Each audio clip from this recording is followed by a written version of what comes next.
자, 일단 무엇보다 오늘 문해력이라고 했는데 문해력이 무엇인가? 네. 요걸 좀 얘기를 해주시죠. 문해력이라는 거는 이제 사전에 찾아보면은 쉽게 이제 글을 읽고 이해하는 능력 이렇게. 문장의 해석 능력 아닙니까? 그렇죠. 단어도 이해되고 문장도 이해되고 더 이제 문장이 모여 있는 게 글이잖아요. 그렇죠. 그래서 글을 읽고 이해하는 능력 이 정도로 볼 수가 있죠. 자, 요 문해력에 관한 이야기가 사실 최근에 화두가 된 적이 좀 굉장히 많습니다. 무엇보다 요즘 그 젊은 세대들 뭐 문해력이 떨어진다 이런 이야기 뭐 기사들이 또 좀 많이 나기도 하고 대학생 단체 톡방에서는 금일을 금요일로 오해하는 해프닝이 발생하기도 하고요. 한 기자님께서 사흘 연휴라고 기사를 썼다가 왜 3일인데 4일이라고 하냐? 뭐 이런 또 이야기도 좀 들리고 심지어 사흘이 포털 사이트 검색어 1위까지 한 적도 있다고 해요. 맞아요. 아, 진짜 있었던 일이죠? 그 진짜 있었던 실화입니다.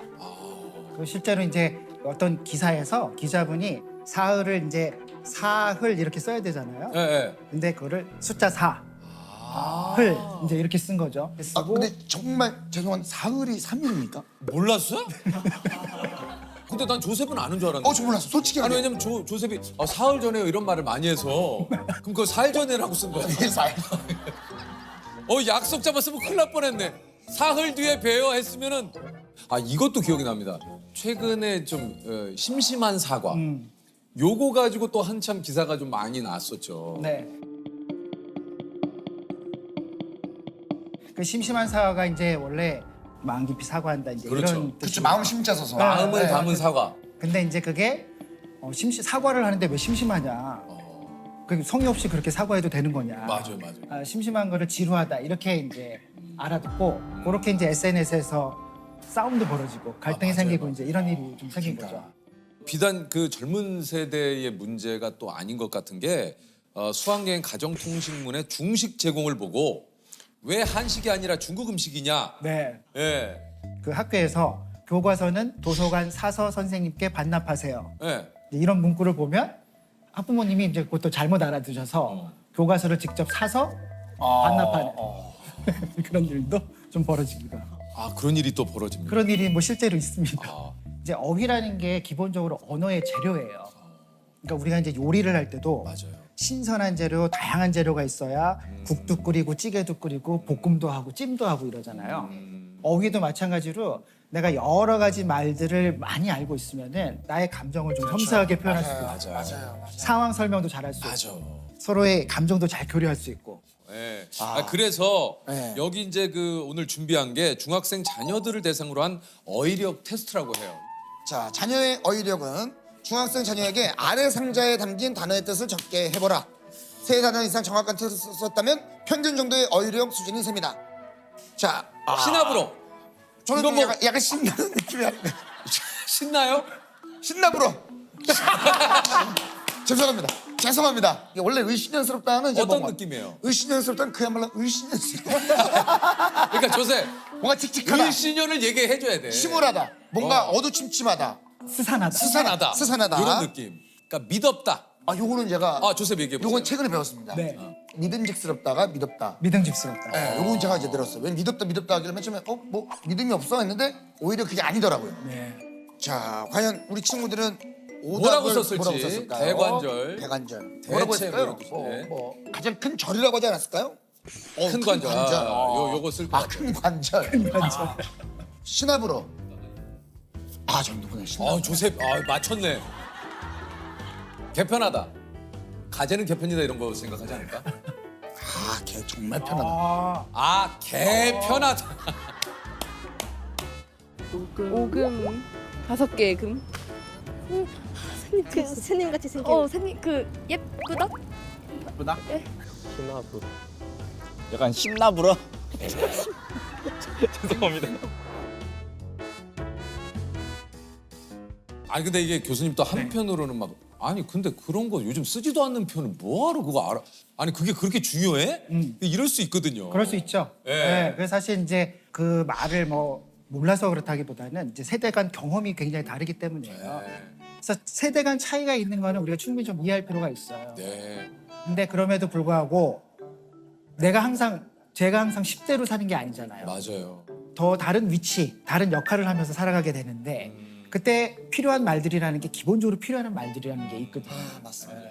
또 또 사람의 관계도 이렇게 보면 우리가 어떤 말을 어떻게 쓰는가에 따라 관계가 좋아지기도 하고 뭐 틀어지기도 하고 이런 일들이 생기잖아요. 아 지금 교수님 얘기 들으니까 그게 생각나. 요즘 진짜 그런 얘기 많이 하잖아요. 습관적으로 아 짜증나, 뭐 개 짜증나. 그렇죠. 네. 짜증나로 다 뭉뚱그려서. 그러니까 뭐 예를 들면 저 가게 갔는데 생각보다 줄이 길어서 네. 좀 내가 불편해 라든가 이런 것들도 그냥 다 짜증나. 짜증나는 그 한마디로 다 퉁치는 거죠. 맞아요. 뭐 예를 들면은 이제 요즘 많이 쓰는 말들, 뭐 킹받는 거. 이걸로도 많이 하죠. 아, 킹받네. 근데 이게 연인끼리도 그렇고 친구들끼리도 그렇고 싸움이 일어나는 이유가 네. 나 오늘 안 나가고 싶어. 왜? 아니 짜증나. 뭐가 짜증나는데? 그치. 그냥 짜증난다니까. 그러니까 뭔지를 알려줘. 아까 그런 말 하지 마. 그냥 짜증나. 나 지금 짜증나니까 말 시키지 마. 난 짜증 안 나? 그러는데 진짜 너무 킹 받네 정말 진짜. 왜 킹받냐고. 이게 사실 언어 사용하는 게 어. 사실 좀 에티켓이에요. 사람에 대한 예의고 이게 교감하는 활동인데 이게 섬세한 언어들을 썼을 때 더 정확하게 표현할 수 있고 맞아. 또 상대가 더 잘 이해할 수 있고. 근데 모든 걸 이제 어떤 하나의 말로서 그냥 모든 걸 이제 그냥 넘어가는 것들은 어떤 면에서 좀 게으른 거죠. 교수님의 지금 이 얘기를 들으니까 이 생각이 나요. 그러니까 내 감정을 평소에 표현하고 내 생각과 마음을 정리해서 문장과 단어로 표현을 하는 연습이 돼 있으면 이런 사람과의 대화가 그렇게 네. 버겁지 않거든요. 네. 근데 이런 식으로 조금 지내다 보면 뭔가 내 감정이나 이런 것들을 표현하는 게 오히려 텍스트가 좀 편하고 네, 이런 경우도 좀 있을 것 같아요. 맞아요. 그러니까 사실 이제 언어가 자기 성장을 하는 굉장히 중요한 방법 중에 하나예요. 그래요? 글을 읽고 여러 가지 말들을 이해하고 맞아요. 그 말들로 내 감정을 표현해보고 상대를 이해해보고 그게 나를 이해하고 내 관계를 이해하고 세상을 이해하는 굉장히 좋은 방법이거든요. 여러 가지 요인이 있겠지만 이게 좀 가장 큰 이유는 뭐가 있을까요? 문해력이 떨어지는. 아무래도 이제 우리가 글을 읽고 쓰는 상황, 그다음에 사람들과 언어로 소통하는 이 환경 자체가 굉장히 많이 바뀌었어요. 바뀌었죠. 이제 영상으로 정보를 취하고 그것으로 소통하는 이제 이런 세상이 돼서 글을 읽을 일이 사실 별로 없는 거예요. 그러니까 맞아요. 긴 글 읽는 거 굉장히 어려워하고. 네. 그러니까 예를 들면 대학 교실에서 우리 다음 주에 논문 하나 읽고 공부할 거야 이러면 표정이 안 좋아져요. 그다음에 책 한 권 읽고 뭐 써오는 거 이런 것도 굉장히 어려워하고요. 어려워요. 네. 그다음에 이제 학부모님들 아이들한테 야 글 읽어라 책 읽어라 많이 뭐 이렇게 얘기하지만 가정통신문 안 읽으시거든요. 맞아요. 그것도 길어요. 재성님 가정통신문 많이 받으시죠? 저도 왜냐면 이게 긴 거. 긴 거 어려워요. 아니 그래요. 실제로 이제 코로나 한창 심할 때는 선생님들이 가정통신문을 영상으로 만들어서 보냈어요. 하나도 안 읽으시니까. 맞아요. 그리고 그때는 굉장히 중요한 정보들이 많았잖아요. 맞아요. 언제 오고 안 오고 뭐 격리를 어떻게 하고 이런 게 많았잖아요. 이거 궁금합니다. 그렇다면 이것은 우리나라만 그런 것이냐? 아니면 이제 해외도 이렇습니까? 해외도 이거 저는 거의 전 세계적인 현상이라고 볼 수가 있을 것 같아요. 그러니까 제가 미국의 대학에서 이제 학생들을 좀 가르쳤는데 이제 미국에서는 대학 수업 계획서 굉장히 길거든요. 자세하고 이제 그거를 첫 시간에 함께 읽어요. 학생들하고. 안 그러면 바로 이메일이 와요. 시험은 언제 보나요? 과제는 어떻게 내나요? 저는 이 수업 시간에 뭘 준비해야 되나요? 그러니까 그렇게 자세하게 써놔도 읽지를 않아요. 줄임말 중에 이런 것도 있어요. 뭐예요? 너무 길어서 안 읽었어. 그 뭐예요? 그래서 too long, didn't read. 그래서 TLDR 이렇게. 줄임말이 있구나. 이게 이제 막 이렇게 해서 뭐 이렇게 보내면은 그냥 그렇게 딱 보내는 거예요. 야, 너무 길어 안 읽어. 짧게 얘기하라고. 그렇게 보내요. 네. TLDR. 왜냐하면 이제 이런 의사소통 환경 변화가 우리만 있는 게 아니에요. 맞아. 이게 진짜 말씀하신 대로 스마트폰, 우리 잡스 형이 진짜 엄청난 일을 하신 거야. 이 스마트폰 하나로 우리 세상이 너무 달라졌어요. 완전 다. 어떻게 해야 사실인지 아닌지 구분할 수 있는 방법도 좀 있습니까? 네, 사실은 이제 개인이 그 팩트 체크라고 그러잖아요. 네, 네. 그거 자체를 하는 거 그렇게 쉬운 일은 아니거든요. 그거 사실 기자들도 하기 어려운 일인데 그거 진짜 어렵죠. 어렵잖아요. 우리가 어떤 정보를 봤을 때 던질 수 있는 질문은 한 3가지 정도 있어요. 뭡니까? 간단하게. 첫 번째는 이 정보 뒤에 누가 있는가. 내가 지금 읽고 있는 글이나 영상이나 뭐 디지털 자료 뒤에 누가 있는가. 즉, 누가 있는가? 즉 누가 만들었는가. 그거를 어떤 의도로 만들었는가. 요거 한번 확인할 필요가 있고요. 두 번째는 내가 지금 보고 있는 그 영상이나 글은 어떤 주장들을 하잖아요. 그럼 이 주장을 뒷받침하는 근거들이 있는가? 그다음에 풍부하게 있는가? 구체적으로 있는가? 세 번째는 이제 요즘 세상엔 뭔가 하나를 읽고 일을 하고 판단하기가 굉장히 어려워요. 어려워요. 네, 그러니까 하나를 읽고 난 다음에 다른 비슷한 것들을 좀 찾아보면서 아 여기서 말하고 있는 것, 여기서 이야기하는 것이 정말 바람직하고 좋은 것인가, 타당한가 또 다른 자료를 찾아보면서 그런 것들을 확인하는 방식이 있죠. 이게 좀 가장 경계해야 되는 건 나 자신이다. 이렇게 네. 좀 교수님이 얘기를 하셨다고 그래요. 그렇죠.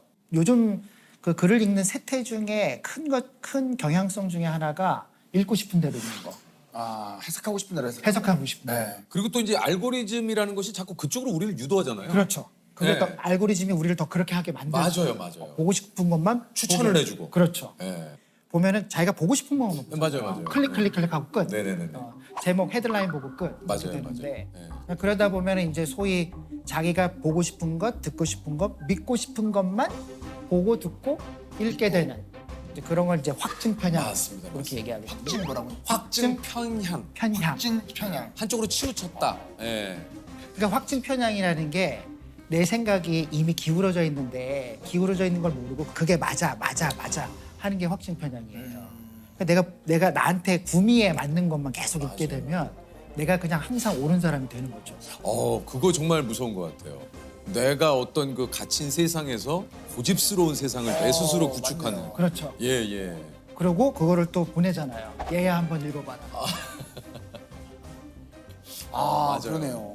근데 되게 공유하고 퍼뜨리고. 무서운 이야기인 것 같아요. 네, 맞아요. 그런 것 같아요. 진짜 이게 한편으로 그런 것도 있어요. 그러니까 요즘 이제 포털에 보면 뭐하러 종이 신문을 읽으세요. 물론 이제 요즘 포털에 보면 그 뭐 다 좋은 그 기사들이 나와 있기 때문에 근데 한편으로 그런 것도 있어요. 제가 종이 신문을 보는 이유는 습관인 이유도 있지만 또 한편으로는 내가 좋아하는 기사만 찾게 되면 아까 말씀한 대로 내 관심사만 보게 되거든요.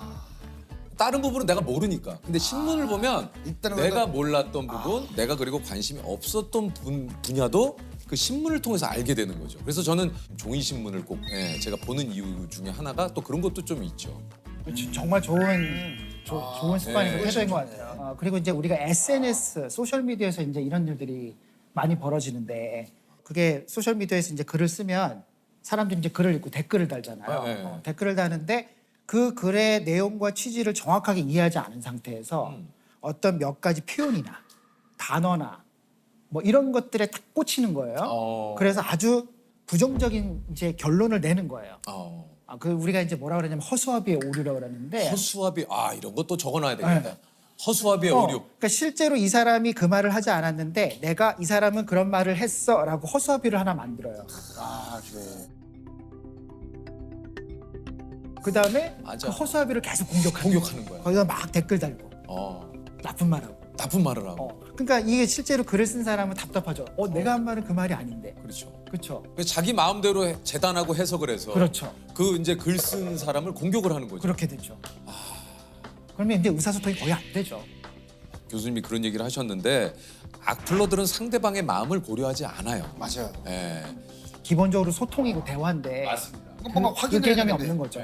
그러니까 이게 또 이런 것도 있습니다. 얘기 나온 김에 이게 이제 비판과 비난 이것은 어떻게 구분을 해야 되는가? 비난이라는 것은 사실은 상대의 어떤 잘못된 점들을 이제 끄집어내서 그것에 대해서 이제 물고 늘어지는 게 이제 비난인 것이죠. 네네네. 비판이라는 것은 사실 그렇지 않아요. 비판이라는 것은 근본적으로 우리가 지금 하고 있는 것들을 분명하고 정확하게 관찰하고 이해한 다음에 여기서 어떤 것들을 더 바꿀 수 있을까? 개선할 점이라도. 개선할 점을 생각하는 거예요. 근데 요럴 때가 있어요. 이거는 정말 우리가 봤을 때는 이건 비난인데 왜 비판을 받아들이지 않나요?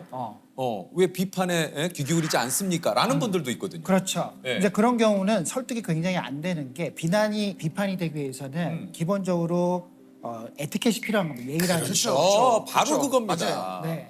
그리고 자기가 네. 왜 그런 말을 하는지에 대한 분명한 근거, 합리적인 이유, 그다음에 그걸 설득시키는 노력 이런 게 그렇죠. 함께 이루어져야 되는 거죠. 네. 제가 어디선가 어떤 분이 얘기하시는 거예요. 이게 참 맞는 말이다라고 했던 게 비판과 비난을 할 때 가장 중요한 포인트는 그 얘기를 하는 대상에 대한 생각을 했느냐 안 했느냐 그 사람의 마음을 조금이라도 살폈나 안 살폈느냐가 제일 중요한 것 같아요. 맞아요. 네. 맞아요. 우리가 뭐 비판적인 능력 이런 걸 키우라고 하잖아요. 그렇죠. 근데 비판적인 능력, 비판적 문해력의 가장 시작은 상대가 하는 말, 그다음에 내가 읽은 글을 정확하게 이해하는 것이에요. 여기서 어떤 게 더 좋아질 수 있을까? 질문을 던지고 토론하고 이제 이런 게 비판적인. 이제 악플이라는 게 그렇죠. 자기 혼자 안에 세계에 이제 갇혀 있는 거죠. 자기 멋대로 해석하고 그다음에 자기 딴에는 굉장히 논리적인 방식으로 뭔가를 대꾸를 하는데 그게 이게 전체적인 소통 맥락에서는 어울리지 않는 거예요. 문자를 쓰고 컴퓨터 자판을 치고 단어를 사용하고 문장을 쓰지만 아주 그런 그 기능적인 능력만을 가지고서 저차원적인 수준의 문해력을 계속 쓰는 경우이지 인간적이고 뭔가 맥락적이고 공감하는 이런 문해력이라고 보기는 좀 어려운 거죠. 그러니까 내가 알고 있는 것이 잘못될 수도 있어. 완벽하지 않아 라는 생각들을 항상 할 수가 있어야 돼요. 자기 스스로가 내가 어떤 방식으로 글을 읽고 쓰는가에 대한 성찰이 부족한 거죠. 네, 거기까지 나아가야 사실은 문해력은 의미를 갖는다고 얘기할 수 있어요. 그러면 좀 글을 읽을 때 좋은 방법이 좀 있습니까? 이제 책 읽기 어려워하시는 분들이 이런 말씀 많이 하시잖아요. 네. 딴 생각이 너무 많이 난다. 맞아요. 잡생각 많이 난다. 네. 근데 그건 이제 집중해야 된다는 뜻인데 집중 못하는 이유는 여러 가지가 있어요. 많이 내용이 있죠. 어렵고 말이 어렵고 너무 두껍고 그다음에 내가 읽고 싶은 마음도 안 들고 뭐 여러 이유가 있는데 이제 그거를 조금 의도적으로 이기는 방법 중에 하나가 이제 저 같은 경우는 책을 읽을 때 거의 연필이나 형광펜을 들고 읽어요. 이거를 그으면서 하세요. 네, 그래서 이제 왜냐하면 저는 읽을 때 항상 어떤 생각을 하냐면 내가 읽으면서 좋은 말은 기억하고 싶다. 네. 이런 생각 굉장히 많이 하거든요. 그 책갈피에 쓰시는 분 계시죠? 쓰는 것도 거기 있고. 사이에다가. 네, 그러니까 이제 그걸 놓치기 싫은 거죠. 맞아. 그러면 연필을 들고 읽으면 내가 딱 읽을 때 내가 좋은 말에 밑줄을 치겠어라는 분명한 목적이 생겨요. 그러니까 집중해서 읽을 수 있게 되는 조금. 더 잘 기억하고 싶으면 2번, 3번 읽고 맞아요. 그렇게 되는 게 좋죠. 이 독서 습관을 우리 자녀분들에게 키워주고 싶은데 그래서 많이 이제 부모님들이 하시는 게 책 읽으면 스마트폰을 얼마 하게 해줄게. 맞아요. 이런 방법 어떻습니까? 그게 사실 대표적으로 부모님들이 조금 실수하시는 부분. 그러니까 사실 책을 읽게 하는 게 목적인데 그렇죠. 요 상황에서는 책을 도구로 사용하는 거예요. 수단으로. 그렇지. 책을 읽는 그 경험 자체가 재미있고 의미 있는 것이다라는 거를 경험하게 해주는 게 굉장히 중요해요. 그걸 어떻게 경험하게 해줘? 그러니까 예를 들면은 어린아이가 있잖아요. 엄마나 아빠가 책을 읽어주죠. 네, 그렇죠. 자기 전에 소리내서 읽어주죠. 맞아요. 그러면 아이들이 어렸을 때부터 뭘 경험하는가? 책을 이렇게 읽는 게 내가 엄마랑 아빠랑 옆에 자기 전에 살을 부대끼면서 목소리를 들으면서 경험이구나, 경험. 소중한 경험들이 되는 거예요. 그러니까 이제 그 경험이 책이라는 건 참 가치 있는 거야. 나도 엄마처럼 읽고 싶어. 나도 아빠처럼 읽고 싶어. 그래. 이런 마음들이 들게 하는 게 굉장히 중요합니다.